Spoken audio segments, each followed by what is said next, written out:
This video is brought to you by a grant from EE Capacity, the EPA, Civic Ecology Lab, NAEE, North American Association of Environmental Educators, and Cornell University. For 35 years, the American Community Gardening Association has supported community gardens in the U.S. and Canada. Community gardens are a natural fit for learning about the environment. Every day and through all seasons, children and adult gardeners develop greater understanding of the weather, interaction of birds and insects, soil quality and its impact on growth, and of course, how food and flowers grow. While many gardens are built to serve a social mandate, and gardening is just the canvas where their objectives are met, there's a community garden group in Chicago, Illinois, whose sole mission is to teach people to grow their own food and understand the environmental impact of growing at least a portion of a family's food requirements. So the group focused their efforts on long-term gardeners versus long-term gardens.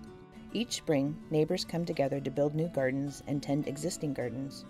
So Peterson Garden Project was founded 5 years ago on the site of an original World War II victory garden.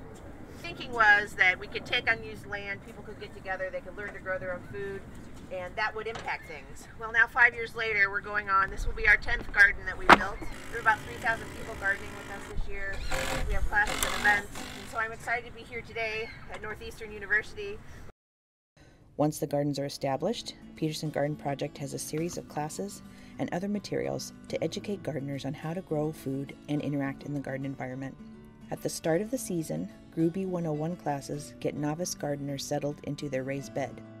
Grewbie means growing newbie. As the season progresses, they offer monthly What's Happening in the Garden classes that help gardeners anticipate the work that will be happening in the near future.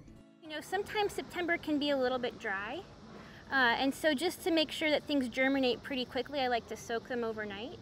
It means that you're not going to have a place for disease to come in. It's going to be a lot easier for the plant to heal this tiny little scar than if you than if you hit it here. For additional support, weekly expert gardener nights happen in each garden so people can get some one-on-one garden coaching or garden therapy. Special classes are offered to educate on the role of pollinators in the garden, and since the gardens are all organic, how to determine good bugs from bad bugs. Birds and other garden friends are explained as well. Since Peterson Garden Project is a large project in a busy city, not everyone can come to scheduled classes.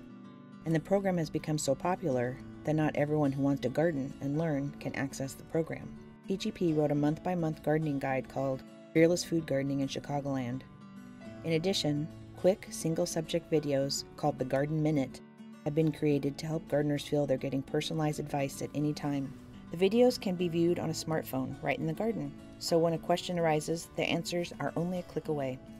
The lifelong skill of gardening can live on much longer than a single garden.